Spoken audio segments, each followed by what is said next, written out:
Consultório CBN, com Henrique Bonaldi.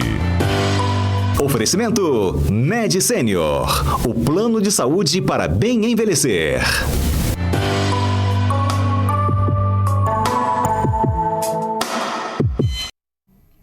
Doutor Henrique Bonaldi, sempre às terças-feiras vem aqui esclarecer sua dúvida. Tá com alguma dor, algum remédio que não está fazendo efeito, sei lá, alguma dúvida em relação à saúde ou ao corpo humano? Pergunta para o doutor Henrique, tem maior boa vontade para responder. Fala o WhatsApp, Patrícia, para quem quiser fazer pergunta. 992-994297. E antes do Mário pedir, eu repito, 992-994297. Perfeito, muito obrigado, Patrícia Valim. E agora sim, doutor Henrique Bonaldi. Diga, doutor, tudo bem? E aí, gente, vocês estão bem? Boa tarde a todo mundo. Olha só, Boa nossa noite. colega Naira Loureiro esteve aqui e falou, estou com cefaleia tensional. E eu que me acho metido a médico, falei, isso é muito comum, viu? Uma dor muscular pode sim gerar cefaleia, dor de cabeça. Pode, não pode, doutor? Pode, cefaleia tensional, inclusive a cefaleia mais comum no mundo, né? O sujeito ter dor de cabeça por enxaqueca é menos comum, por AVC é menos comum, por urgência é menos comum, então é a cefaleia mais comum. E aí o negócio é como é que trata isso, né? As pessoas não podem achar que só tomar o analgésico comum adianta. Não pode de jeito nenhum ficar à base de anti-inflamatório, porque vai parar lá na diálise do instituto lá das nefrologia da vida. Então, o ideal é procurar a causa disso, melhorar um pouco da qualidade de vida. Ô Mário, você sabe que toda hora a gente podia tem só que explicar falar o que de é qualidade. tensional, doutor? É porque é dor do músculo? Que músculo que dói que vai na cabeça? Por tensão. Quando a gente vai ficando muito com tensão, né, muito preocupado com algo, ou com trabalho, ou com filho, ou com pai, ou com aluguel, ou com dinheiro, alguma coisa assim, você não consegue ficar nessa pilha sem contrair os músculos. Seus músculos ficam todos mais contraídos. E um dos músculos que mais contrai são esses músculos do pescoço, que a gente chama de cervical. E essa musculatura, ela tá juntinha, agarrada com a musculatura do couro cabeludo. O seu couro cabeludo, ele tem músculo também.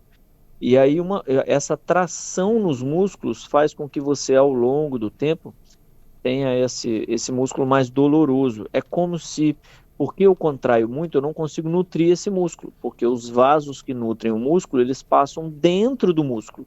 Se o seu músculo está contraindo, se ele está fazendo força, ele está todo bruto e ele impede o fluxo de sangue da forma normal. Entendi. E aí isso ao longo do tempo causa tensão nos músculos e isso dói. E aí o sujeito pensa que ele está tendo uma dor de cabeça e na verdade não é lá dentro da cabeça que está doendo, é pelo lado de fora mesmo, literalmente.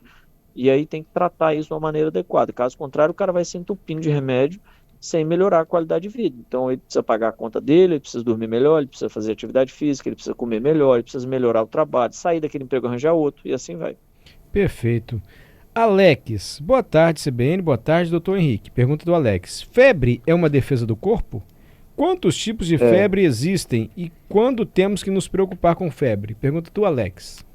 O Alex, na verdade, só tem um tipo de febre que chama febre, né? O outro tipo, que é o que algumas pessoas às vezes confundem, é um negócio chamado hipertermia, que é uma ascensão da temperatura. A temperatura do cara sobe, mas não é por causa de infecção. Quando é por causa de infecção, isso chama febre. Quando não é, isso é hipertermia. Quer ver um exemplo? Fui para a praia, esqueci da vida, dormi no sol de meio-dia, eu estava lá em Teresina, no Piauí. Quando eu acordei 4 horas da tarde, eu acordei com queimadura de 2º grau e uma temperatura de 39. Aquilo não é febre, aquilo é hipertermia. A temperatura subiu, está acontecendo alguma coisa de errada, mas é o termostato que mudou sem inflamação. É só porque eu fiquei torrando no sol em insolação.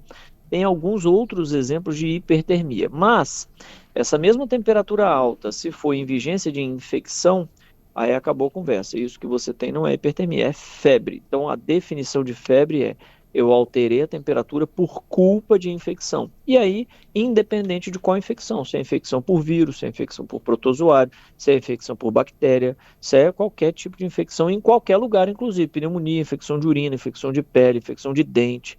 Eu tive uma meningite, não interessa, você teve febre por causa de infecção, teve aumento de temperatura por causa de infecção, chama febre. Ele perguntou E é uma defesa. É isso. Mário, desculpa. E é uma defesa. O que seu corpo está fazendo? Ele está aumentando a temperatura do seu corpo para que o metabolismo, a quantidade de trabalho que você tem, aumente. Ele está te dando substrato para aumentar. Qual é o problema? É que a febre ela vira um ciclo vicioso. Eu aumento para te deixar melhor, para você ser mais capaz de produzir o que você precisa produzir para a infecção, mas isso aumenta a temperatura. E aí isso é incessante. Então, ao invés de ser um cara infectado com 32 de temperatura, ele está pior do que o cara infectado com 37. O cara que está infectado com 37, ele está dando capacidade ao corpo de trabalhar contra a infecção. Qual é o problema? É que eu não consigo parar no 37, eu vou a 39. Quando eu passo de 38,5, 39, eu estou impossibilitando que a minha célula trabalhe de forma adequada, porque a célula, Mário, ela não consegue trabalhar com mais de 39 de temperatura. Ela começa a entrar em falência. Ixi. Por isso que você toma um antipirético, Entendi. que é remédio para febre. Você toma remédio para febre porque você está com medo dela passar de 39, 39,5, 40, 40,5. O menino até convulsiona. Por que o menino convulsiona? Porque a célula dele entra em transe. A célula dele não consegue trabalhar mais. Então eu tenho que tirar o menino dali. Mas de alguma forma, essa temperatura um pouquinho mais alta, ela é um sistema de defesa, assim. Eu, quando estou com febre, sua frio à noite, aí você acorda tremendo de frio. Aí fica todo encapotado. Aí começa a esquentar. Aí você tira, aí depois esfria de novo. É um porre à noite com febre. É sempre assim, né, doutor? É um Porque porre o que assim. acontece? Uma chatice. É horroroso. O que acontece? Quando a temperatura do ambiente, por exemplo, hoje em Vitória estava 29, 30 graus, e você está trabalhando a 35. Então esse delta de temperatura, ele não é suficiente para te dar calor. Só que imagina o dia tá a 30 e você está a 39. Para você esse dia está frio. Entendi. É como se você com 35 tivesse num dia de 24, 23. Tem 10 graus de delta de diferença. Então, você treme na febre porque, comparativamente, o dia passa a ficar mais frio do que deve. Aí, o que você faz nesse frio? Você põe a coberta. Quando você põe a coberta, não dissipa o calor. E debaixo da coberta vira tudo 39. Aí você começa a suar, porque a célula está tentando perder calor. Aí você tira o cobertor. Quando você tira o cobertor, o ambiente está a 25. E assim vai, vira um ciclo. O doutor Henrique é danado, explica bem, né? Ele pode estar sofrido, mas ele explica bem aqui pra gente. A gente ouve e entende, Ele é literalmente. danado, ele explica muito bem. O Franco tá perguntando, e calafrio, tem que se preocupar? Não sei se pergunta pro senhor ou pro Adalberto. Calafrio, tem que se preocupar? Por quê? Porque o Adalberto é o rei das Adalberto. energias, doutor. Ele sabe tudo de energia. Eu ia Quer falar- ver? O senhor quer ver? Adalberto, depois o senhor explica, tá, doutor? Pode? Pode, claro. Você quer ouvir Adalberto ou não? Vai, fala. Adalberto, calafrio. É energia que sai, Não, calafrio. feito devidos parênteses, eu ia falar que calafrio é quando acontecer alguma coisa que a isso. energia tá negativa pro seu lado, entendeu? Ah, é? Aí o corpo, ele sente isso, ele quer fazer aquela repulsa. Aí você começa ali a dar aquele calafrio, entendeu? Então, é o uma forma calafrio é pra repelir uma energia ruim que tá Exatamente, chegando? uma forma do corpo ali, assim, às vezes você encontrou alguém que a energia não tá Ui, tá boa, aquele- dá aquele calafrio ali, você dá aquela batida no queixo. É uma autodefesa. Exatamente, uma autodefesa do Energética. organismo. É energética. Mística do organismo. Exatamente. O senhor Principalmente ande- quando você encontra uma pessoa que a energia da pessoa não é muito boa. Sim. Aí você começa a suar frio, Sim. então você pode saber ali. Tem um... O senhor ainda se sente capaz de dar uma resposta depois dessa explicação, doutor Henrique? Não, mas na humilde opinião da área da medicina é o ciência. seguinte, ô Dalberto, tô brincando, mas na medicina calafrio é um sinal de alarme, ele não só é um sinal de que tem algo acontecendo de errado, como ele é um sinal de geralmente um prognóstico ruim, ou seja, o cara que tem calafrio, a gente abre mais o olho com ele. Então, por exemplo, dor no peito com calafrio é diferente de dor no peito sem calafrio. Febre com calafrio é diferente de febre sem calafrio. Infecção com calafrio é diferente sem calafrio. Então, calafrio denota, de alguma maneira, uma pior condição. E o calafrio, diferente do que o Adalberto está falando, que é aquele calafrio muito rápido, que viu alguém, tá com uma sensação ruim, isso existe mesmo, o Adalberto tem razão. Na infecção ou no quadro clínico mais dramático, como no infarto, em algumas condições assim, o calafrio ele é mais duradouro. A piloereção, né, que nada mais é do que o arrepiado do corpo, ele é de uma forma desconfortável. Ele vem com uma sensação de mal-estar importante, que é diferente do medo, né? Pô, tô com medo, fiquei todo arrepiado. Ou então tô contando uma coisa que eu lembro, que eu fico muito feliz, que me deu muito orgulho, aí eu fico arrepiado. Esse arrepio ele é diferente do arrepio de quem está passando mal. Quem já passou mal e ficou arrepiado sabe do que eu estou falando. Dá uma sensação de, às vezes até de alodínia. Sabe o que é alodínia? Alodínia é dor na pele. O sujeito tem dor quando você pega um cara que está com muita febre, passando mal, assim, com pneumonia grave, você encosta no braço dele assim, o toque causa dor. Então esses sintomas são sintomas que dão gravidade. Eles agravam o quadro do sujeito. Geralmente você corre um pouquinho mais com ele no pronto-socorro. Doutor, precisamos ajudar o Luiz. Olha a mensagem que o Luiz mandou pra gente, doutor Henrique. Doutor, eu estou precisando fazer uma cirurgia para retirar a vesícula. Não é uma cirurgia tão complicada, né? Retirar de vesícula é corriqueira, assim, rotineira. Não estou dizendo que não tem risco, mas é uma cirurgia já até banal para a medicina. Mas, enfim. Doutor, estou precisando fazer uma cirurgia para retirar a vesícula. Já fiz todos os exames e tudo mais. Só que tem um porém. Eu tenho que ficar 10 dias sem fumar. Eu não consigo fazer essa parte. Gente, eu não estou conseguindo fazer a cirurgia exatamente por esse motivo. Não consigo ficar os 10 dias sem fumar. Como é que a gente vai ajudar o Luiz, gente? Luiz, se você quiser, a gente liga para você 10 dias seguidos. Na hora do programa, fala, Luiz, não fuma. Mas não sei se vai ajudar. E ele está perguntando, isso é uma realidade, doutor? Não tem jeito mesmo? Porque ele está com muita dificuldade de ficar 10 dias sem fumar para fazer a cirurgia. Olha o poder da nicotina, hein? O poder de vício da nicotina. Exato, Mário, é assustador. E lembrar, outro dia a gente falou disso, eu não sei se foi aqui no Bom Dia, sobre o vape, né? Que é o santo do cigarro eletrônico. E essa condição que ele está vivendo, muita gente que está fumando vape também tem essa mesma sensação.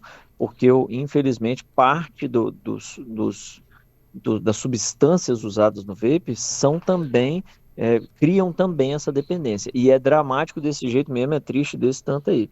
Alguns indivíduos, e não é só isso não, tá, Mário? Eu tenho, minha tia fez uma cirurgia grave no coração, precisou trocar uma válvula, sai da cirurgia com a sensação de ter errado, né? Porque a válvula se lascou prioritariamente por causa do cigarro, promete que não vai fumar, não dá um ano depois, está fumando e encarando que vai viver menos tempo. O sujeito prefere viver... Eu perdi meu sogro, porque ele fez um negócio chamado DAOP, doença arterial obstrutiva periférica. Os vasos da periferia fecham todos, e eu perdi meu sogro dentro da UTI fatiando a coxa. Nossa. Ele amputou acima do joelho, e ele cortava mais um pedacinho, esse pedacinho esquemiava, porque não tem vaso de sangue mais para levar os nutrientes para fechar a ferida. Aí ele voltava para o centro cirúrgico 2 dias depois, tirava mais um pedacinho, e assim foi, com a mão toda preta já, para retirar a mão também. E meses antes, minha esposa achou ele fumando na rua, falou com ele, e ele falou assim, minha filha, sinto muito, mas eu não vou parar de fumar. E o cara não consegue. E isso não é livre-arbítrio, é diferente. Isso é dependência química, as pessoas precisam entender isso. Porque senão o familiar começa a ficar chateado com o cara. E não pode encarar o cara como uma mera escolha. O Luiz está passando por isso não é só porque ele quis, é porque ele está dependente do cigarro. E isso precisa ser tratado como dependência química e é um tratamento super difícil que envolve pelo menos 3, 4 profissionais da área da saúde para tirar o cara desse limbo aí. Então quem está passando por isso, pede ajuda, meu amigo, porque você não está fumando para o seu conforto, você está fumando porque você está viciado, é diferente. Isso é igual o cara que toma cachaça todo dia. Ah, não, eu tomo só 6 cervejas por dia só. 2 latão. Você não está tomando latão porque você quer o alívio do latão. Você está tomando latão porque você está fissurado no latão. Se você não entender isso, Mário, o cara não sai de onde ele está. Enquanto ele não entender que ele é viciado, ele não sai dali. Doutor Henrique, agora é um impedimento ele fazer cirurgia de vesícula? Ô Mário, eu não vou saber te afirmar. Se ele teve essa orientação médica, isso é importante. Por quê, Mário? Porque na recuperação de cirurgia abdominal, conta muito a qualidade do pulmão que o cara tem. Um cara com um pulmão bom, ele sai de uma cirurgia abdominal sem grandes repercussões. O cara que tem um pulmão ruim, ele piora muito. Por quê, Mário? Porque na hora que eu resolvo o problema do abdômen do cara, geralmente acontece de fechar a parte de baixo do pulmão. A parte de baixo do pulmão, ela reage como se fosse fechando ela. Ela vira como se... Porque o pulmão é igual uma esponja sem líquido, né? Ela vira como se fosse uma esponja com líquido e com cola, vamos pensar assim. Ela fecha todinha por causa da inflamação que é gerada no abdômen. Ela passa pelo diafragma e fecha o pulmão do cara todinho na parte de baixo. Você imagina um cara que não tem um pulmão bom. Eu fecho um pulmão que já não é bom, eu reduzo a quantidade de pulmão que o cara tem. E o pouco que sobra não é bom, então por isso que geralmente você pede desesperadamente pro cara não fumar. E aliás...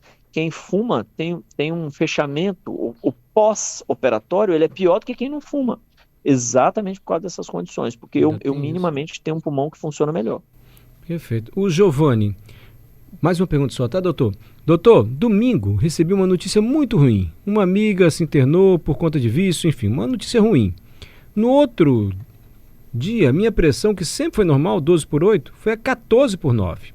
Fui à praça na hora do almoço para chorar, chorei igual uma criança. está escrevendo Giovanni. No final do dia, a pressão já estava baixa. Baixou para o normal de novo. E aí ele manda a pergunta depois de contar essa historinha. As emoções mexem tanto assim com a gente? Mexe. Eu vou falar 3 coisas disso aí, Mário, vai ser rápido. Ó, a primeira coisa é o seguinte. Calma. Tem tempo aí, fala com calma. Mexe a ponto de, na definição da dor de infarto, Mário, eu considero que essa dor é típica, ou seja, ela é de infarto toda vez que ela vier sob estresse físico ou emocional. Ó, pra você ver. Conta tanto as emoções que o cara deflagra um infarto, ele começa a infartar na notícia ruim. Isso não é incomum. Isso é super comum assim, nossa senhora, perdi minha mãe ontem, tô com dor no peito hoje. E pode botar esse cara no protocolo para enxergar se ele está infartando ou não, gente, porque existe a chance, de tanto que a emoção é importante. Segundo ponto, e aí eu vou contar com a nossa maturidade, né? Todo mundo que me encontra na rua para falar da rádio, me encontra sempre enxergando exatamente o que eu e vocês da equipe aí tentamos passar, que é a medicina de um jeito mais fácil de falar, mas com responsabilidade. Então vamos nós de novo. Parte das hipertensões, das pressões altas que são vistas no pronto-socorro não se trata com remédio para pressão. Se o médico lá identificar que o cara está passando por um momento em que secundariamente ela está aumentando, por exemplo, o cara está com febre, o cara está com dor, o cara está chateado, o cara está igual o Giovanni chorando, ele é obrigado a não dar remédio de pressão. Por quê? Porque o remédio de pressão vai abaixar a pressão do cara na força. E quando aquilo que motivou a pressão também passar, ele vai fazer hipotensão, ou seja, ele vai fazer uma pressão mais baixa do que deve. A depender do sujeito, eu corro o risco até de fazer um AVC, por causa dessa pressão mais baixa. Então ele é obrigado a controlar o que o cara está sentindo. Está sentindo dor, dá analgésico. O cara está nervoso, dá diazepam. E assim vai, certo? E a terceira olha como é importante coisa... aquilo que o senhor sempre fala, hein? O médico olhar para o paciente e conversar com o paciente. Porque se ele não pergunta, você está bem, aconteceu alguma coisa, tem pressão, dá logo remédio, vai piorar a situação. Depois a pressão não vai voltar ao normal, né? Mas legal, o senhor falou que ia falar 3 coisas. Você falou 2. Ela vai ficar baixa sob dupla ação. A ação do remédio e a ação do que você acabou de tirar do cara. Eu tirei a febre do cara. Pronto, a pressão que era 16 por lá, ela já ia voltar para 12. Só que agora ela não está em 12. Você enxutou o remédio para pressão no cara, vai para 8. Isso é ruim, certo? Sim. E a terceira coisa é o seguinte, quem decide, isso é o mais importante, Mário, quem decide se aquela pressão está alta por um motivo ou pelo outro não é você, meu senhor, não é você, minha senhora, que está em casa, é o médico. Ele é o cara com formação para dar esse diagnóstico diferencial. Porque se você não toma remédio, porque você acha que você está com a pressão assim, por causa disso, daquilo, e for porque você é uma hipertensa descontrolada, farás um infarto, um AVC, um trem grave em casa. Então vá ao médico e procure ajuda. É ele que vai definir se ele vai tratar isso com remédio de pressão ou não. Não é nós em casa, nem à distância, né, Mário? Quantas vezes a gente, faz uma resposta evasiva aqui, porque não tem jeito de afirmar. Então vá ao médico. É ele lá que define isso, porque os tratamentos são completamente diferentes e é ele que vai ter a responsabilidade de escolher qual tratamento que ele quer. Mas aqueles aparelhinhos que a gente compra na farmácia, estou me sentindo mal, deixa eu botar a pressão aqui. Aí eu que já me acho médico, então, mãe, não precisa ir, fica tranquilo, isso aí tá com dor na nuca? Então não vai não, dor na nuca que preocupa, enfim. Esse que a gente compra na farmácia, doutor, não serve não? Serve, mas serve para você medir e dizer que ela está alterada. Escolher o que fazer quando ela está alterada é que é diferente, né? Escolher o que fazer tem que ser por determinação médica, Mário, porque um tratamento pode ser dar paracetamol e o outro tratamento pode ser colocar você com remédio na veia para segurar a sua pressão. Quem define isso é o médico do pronto-socorro. Não inventa de automedicar quando você estiver vendo uma pressão alta. Vá ao pronto-socorro e deixa ele decidir o que ele vai fazer. Maravilha, afinal os médicos estão aí para isso, né? Eles entendem do assunto, estudam, e o doutor Henrique tem essa boa vontade, essa paciência de vir aqui, eu sempre repito, prestar esse serviço público, ajudar você aqui na CBN, dedica o tempo dele, vem de manhã cedo, Bom Dia Espírito Santo, depois ajuda as pessoas, vem à tarde também para passar informação, para passar essa comunicação que facilita a gente a cuidar melhor da nossa saúde. Muito agradecido, doutor Henrique, por tudo. Vamos com Deus, gente. Boa terça-feira, boa semana para todo mundo.